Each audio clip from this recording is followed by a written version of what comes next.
Stress घेणं हे मिसकॅरेजसाठी कसं कारणीभूत ठरतं बघा. जेव्हा फर्स्ट टाइम मला कन्सिव्ह झालं तेव्हा फर्स्ट मंथ झाला, सेकंड मंथ झाला, थर्ड मंथमध्ये अॅनामोली स्कॅन असते आणि त्या अॅनामोली स्कॅनमध्ये अॅनामोली डिटेक्ट झाली आणि मला अबॉर्शन करावं लागलं. आणि मग मी त्या स्ट्रेसमध्ये की हे मिसकॅरेज कसं झालं, सगळे रिपोर्ट तर नॉर्मल आहेत, थायरॉइड नाही, पीसीओडी नाही, मग असं काय झालं. आणि ह्याच विचारामध्ये ह्या स्ट्रेसमध्ये मी सेकंड टाइम कन्सिव्ह केलं आणि सेकंड टाइमही माझं मिसकॅरेज झालं. तेव्हा मात्र मी डॉक्टरांना प्रॉपर कन्सल्ट केलं, डॉक्टरांना माझ्या मिसकॅरेजचं कारण विचारलं. तेव्हा डॉक्टर म्हणले की सगळं नॉर्मल आहे, तुला कन्सिव्ह होत आहे म्हणजे काही प्रॉब्लेम नाही आहे, फक्त मधला गर्भ चांगला वाढला पाहिजे, त्याच्यासाठी तू स्वतः काम कर, तू स्वतः स्ट्रेस घेणं बंद कर म्हणजे सगळं चांगलं होईल. त्या दिवसापासून मी स्ट्रेस घेणं कम्प्लिटली बंद केलं. ते कसं तर मी जेव्हा मला स्ट्रेस यायचा, निगेटिव्ह विचार यायची, अँझायटी व्हायची, तेव्हा मी त्या निगेटिव्ह विचारांना, त्या स्ट्रेसला मी बोलायचे. मी काय म्हणायचे, हे पा म्हणजे त्या निगेटिव्ह विचारांशी मी बोलायचे, त्यांना म्हणायचे मी की हे पा, हे निगेटिव्ह विचार, स्ट्रेस येणं हे नॉर्मल असते, हे माहिती आहे मला आता.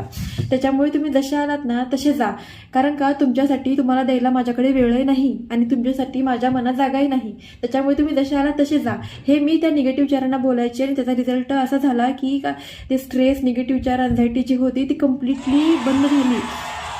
त्याचबरोबर मी माझी जी लाईफस्टाईल होती त्याच्यामध्ये कम्प्लिटली चेंज केला. मी सकाळी लवकर उठायचे 5-5:30 वाजता, वॉकला जायचे, रनिंग करायचे, घरी आली की मी हाटा योगा करायचे आणि अनुलोम विलोम प्राणायाम हे करायचे. मी सकाळी स्वतःसाठी 1.5 ते 2 तास द्यायचे.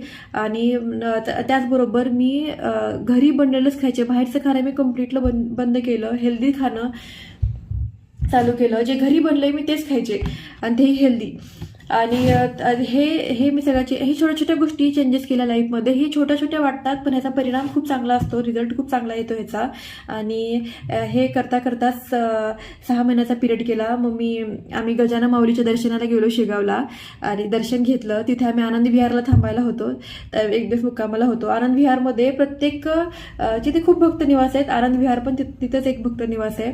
तिथे भक्त निवासमध्ये प्रत्येक रूममध्ये गजानन माऊलीचा फोटो असतो. तर आम्ही निघताना मी गजानन माऊलीला काय म्हणलं, माऊली नेक्स्ट टाइम येऊ ना तर आम्ही माता पिता बनूनच येऊ दे, हे मी गजानन माऊलीला म्हणलं. आणि तसंच झालं. त्याच महिन्यामध्ये मला कन्सिव्ह झालं आणि मग आम्ही पृष्ठमाऊच्या फर्स्ट बर्थडेला आम्ही तिथे गेलो दर्शनाला. तर होतंय, सगळं चांगलं होतंय. फक्त स्ट्रेस घेणं आणि लाईफस्टाईलमध्ये स्ट्रेस घेणं बंद करायचं, लाईफस्टाईलमध्ये चांगले चेंजेस करायचे आणि देवावर विश्वास ठेवायचा. हा व्हिडिओ ऑलरेडी मोठा झाला आहे, त्याच्यामुळे मी माझी ही झाली कन्सिव्ह स्टोरी. त्याच्यानंतर प्रेग्नन्सीमध्ये डिलिव्हरीनंतरही मला बरेच काही अनुभव आले, तर ते मी नक्की नेक्स्ट व्हिडिओमध्ये शेअर करेल. हा व्हिडिओ ऑलरेडी खूप मोठा झाला आहे.